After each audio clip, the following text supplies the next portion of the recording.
बिस्मिल्लाहिर्रहमानिर्रहीम, अस्सलाम वालेकुम। आप देख रहे हैं टैलेंट न्यूज़। मैं हूं मोहम्मद हसीब खान और मैं हूँ रिमशा शब्बीर। शामिल करेंगे न्यूज़ हेडलाइंस। मुशीर खजाना शौकत तरीन ने आवाम को परेशान कुन खबर से आगाह कर दिया। पेट्रोल मजीद महंगा होने की पेशगोई। आलमी सतह पर कीमतें बढ़ेंगी तो पेट्रोल भी मजीद महंगा होगा। मुशीर खजाना का कराची में तकरीब से खिताब। कहा, रुपए की तनज़्ज़ुली में सट्टेबाजों का हाथ है। सट्टेबाजों के गिर्द घेरा तंग करने का फैसला किया है। डॉलर अफगानिस्तान भी स्मगल हो रहा है। इनकम टैक्स में 32% इजाफा हुआ। टैक्स दहिंदगान में इजाफा करना हुकूमत का हदफ है। शौकत तरीन ने कहा, हुकूमती हिकमत अमली की वजह शरह नमू 1.5 से 4% पर आई। अब शरह नमू को 5 और 6% पर लाना है।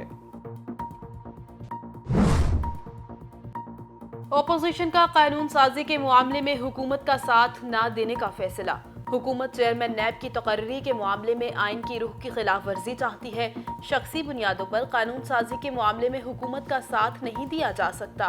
हुकूमत के साथ कानून को बेहतर बनाने पर बात हो सकती है, बदतर बनाने पर नहीं। इजलास में इलेक्शन कमीशन मेंबरान तकर्री कमेटी के अरकान में तब्दीली पर भी गौर। चेयरमैन सेनेट की जानिब से जारी नोटिफिकेशन मुस्तरद। अपोजिशन का कहना था, कमेटी में 2 ऐसे अरकान को शामिल किया जो इलेक्शन कमीशन को धमकियां देते रहे। सर्दियों के लिए बनाया गया गैस फराहमी का शेड्यूल सामने आ गया। पंजाब और खैबर पख्तूनख्वा के सार्फिन को बस चंद ही घंटे के लिए गैस दी जाएगी।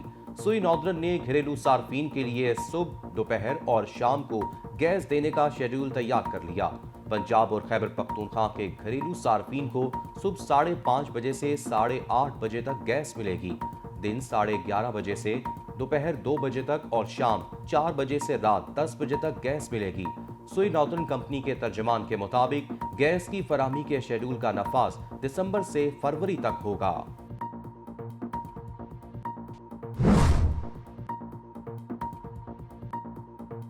वज़ीर इत्तलाआत फवाद चौधरी कहते हैं, लॉन्ग मार्च, शॉर्ट मार्च या क्विक मार्च से हुकूमत को कोई फर्क नहीं पड़ेगा। पीडीएम सियासी लावारिसों का टोला है, उसका काम अवाम को सिर्फ धोखा देना है।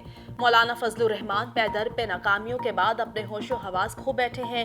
फवाद चौधरी का ट्वीट। कहा, इंतखाबी इस्लाहात कौमी एजेंडा है।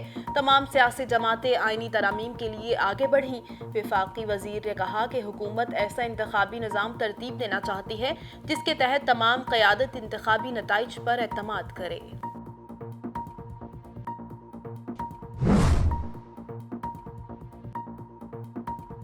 फ्लोर मिल्स एसोसिएशन की जानिब से हड़ताल का ऐलान। जनूबी पंजाब के सरकारी गोदामों से गंदम न लेने का फैसला। पीर को रावलपिंडी, इस्लामाबाद, मंगल को पंजाब भर में हड़ताल की जाएगी। पंजाब, इस्लामाबाद और रावलपिंडी में आटे के बहरान का खदशा। जनूबी पंजाब से गंदम उठाने से आटे के थैले की लागत 85 रुपए बढ़ जाएगी। फ्लोर मिल्स एसोसिएशन का एलामिया। महकमा खुराक पंजाब का कहना है, सूबे में गंदम की किल्लत नहीं, चंद मिल मालिकान मसनूई बहरान पैदा करना चाहते हैं।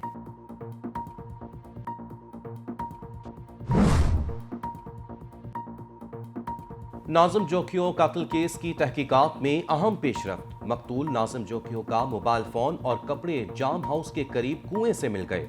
तफ्तीशी हुक्काम का कहना है, गिरफ्तार मुल्जिमान की निशानदही पर तफ्तीशी टीम कुएं पर पहुंची। मोबाइल फोन काफी हद तक जल चुका है।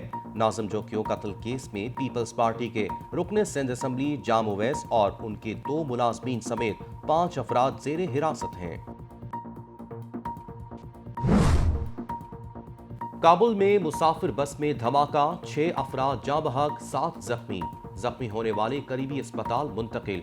3 जख्मियों की हालत तशवीशनाक। तालिबान के मकामी कमांडर के मुताबिक बस में मैग्नेटिक बॉम्ब के जरिए धमाका किया गया। ताहाल किसी ग्रुप ने हमले की जिम्मेदारी कबूल नहीं की। आलमी माहौलियाती कॉन्फ्रेंस। मौसमियाती तब्दीलियों के हवाले से मुआहिदा तय पा गया। दुनिया के 200 ममालिक का ग्लोबल वार्मिंग 1.5 सेंटीग्रेड रेट तक महदूद रखने का आज़म।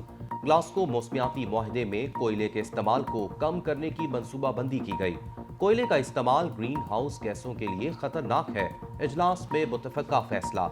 अमीर ममालिक तरक्की पजीर ममालिक की मदद के लिए सालाना $100 अरब का अलग फंड कायम करेंगे।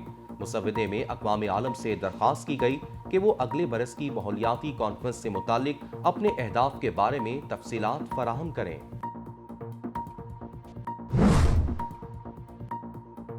پنجاب میں بڑھتی فضائی آلودگی ماحول اور صحت پر اثر انداز ہونے لگی۔ ایئر کوالٹی انڈیکس کے مطابق آج 343 پارٹیکولیٹ میٹرز کے ساتھ سب سے زیادہ فضائی آلودگی ساہیوال میں ریکارڈ ہوئی۔ لاہور میں 232، گجرانوالہ میں 308، رائے گڑھ میں 293، فیصل آباد میں 279، موریدکے میں 240، راولپنڈی میں 177 اور بہاولپور میں 172 پارٹیکولر میٹرز فضائی آلودگی ریکارڈ ہوئی۔ کراچی میں فضائی آلودگی 164 اور اسلام آباد میں 159 پارٹیکولر میٹرز ریکارڈ کی گئی۔ بھارتی دارالحکومت نئی دلی میں فضائی آلودگی کے باعث اسکول ایک ہفتے کے لیے بند۔ سوموار سے اسکولوں کی کلاسز ورچوئل ہوں گی۔ بچوں کو آلودہ ہوا میں سانس لینے سے بچانے کے لیے یہ فیصلہ کیا گیا۔ 4 روز کے لیے کھلی جگہوں پر دھول اڑانے اور تعمیراتی کام کرنے پر بھی پابندی عائد۔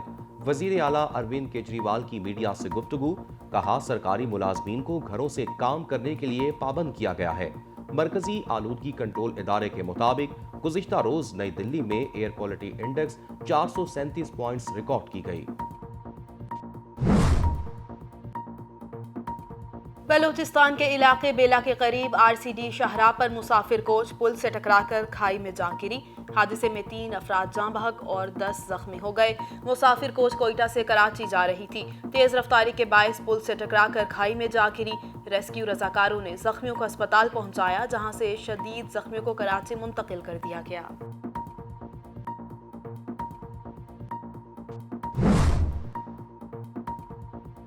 پاکستان سول ایویشن اتھارٹی نے افغانستان کی 2 ایئر لائنز کو فلائٹ آپریشن کی اجازت دے دی۔ آریانہ اور قوم ایئر اسلام آباد سے کابل کے لیے 2 طرفہ پروازیں آپریٹ کرے گی۔ آریانہ ہفتہ وار 2 اور قوم ایئر کو 5 پروازوں کی منظوری دی گئی۔ ہفتہ وار 1000 مسافروں کی آمد اور روانگی کی اجازت دی۔ نیرو باڈی طیاروں کو اسلام آباد ایئرپورٹ پر لینڈنگ کی اجازت ہوگی۔ افغانستان نے کابل، مزار شریف اور قندھار سے کراچی کے لیے بھی فلائٹ آپریشن کی اجازت طلب کی ہے۔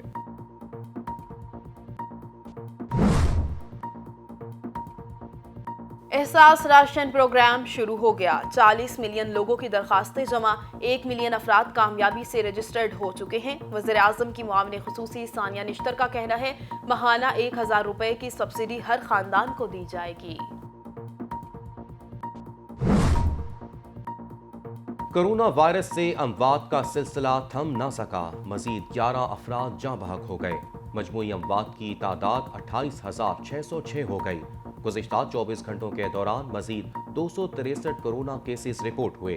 کیسز کی مجموعی تعداد 12,79,636 ہو گئی۔ NCOC کے مطابق مثبت کیسز کی شرح 0.77% رہی۔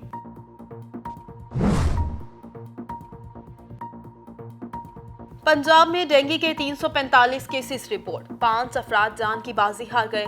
لاہور سے ڈینگی کے 275 نئے مریض سامنے آئے۔ راولپنڈی 27 اور گجرانوالہ سے 14 ڈینگی وائرس کے مریض رپورٹ۔ پنجاب میں اب تک ڈینگی وائرس کے 21,348 کیسز سامنے آ چکے ہیں۔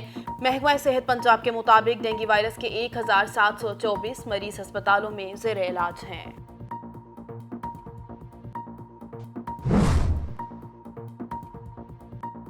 T20 کا نیا چیمپئن کون ہوگا؟ فیصلے کی گھڑی آ گئی۔ فائنل میں نیوزی لینڈ اور آسٹریلیا آمنے سامنے۔ دونوں ٹیمیں پہلی مرتبہ T20 ورلڈ کپ کے فاتح کا تاج سر پر سجانے کے لیے میدان میں اتر گئیں۔ آسٹریلیا پاکستان اور نیوزی لینڈ انگلینڈ کو ہرا کر فائنل میں پہنچا۔ فائنل سے قبل نیوزی لینڈ کی ٹیم کو بڑا دھچکا۔ In form wicket keeper Peter Devon Conway زخمی ہونے کی وجہ سے فائنل سے باہر ہو گئے۔ دونوں ٹیموں کے درمیان اب تک 138 T20 میچز کھیلے گئے۔ آسٹریلیا نے 92، نیوزی لینڈ نے 39 جیتے اور 7 میچز بے نتیجہ رہے۔ اور پاکستان سپر لیگ سیزن 2022 کے لیے تیاریوں کا آغاز۔ قذافی اسٹیڈیم کے باہر 20 فٹ لمبا بیٹ اور 12 فٹ چوڑی وکٹیں نصب کر دی گئیں۔ PSL افتتاحی تقریب 26 جنوری کو نیشنل اسٹیڈیم کراچی میں متوقع ہے۔ PCB حکام کا کہنا ہے کہ بیٹ اور وکٹیں شائقین کرکٹ کی دلچسپی کے لیے نصب کی گئی ہیں۔ قذافی اسٹیڈیم کی تزئین و آرائش کا کام جلد شروع کر دیا جائے گا۔ हेडलाइंस आप जान चुके, इसी के साथ न्यूज स्टूडियो से फिल वक्त इतना ही। मजीद अपडेट्स के लिए देखते रहिए टैलेंट न्यूज़।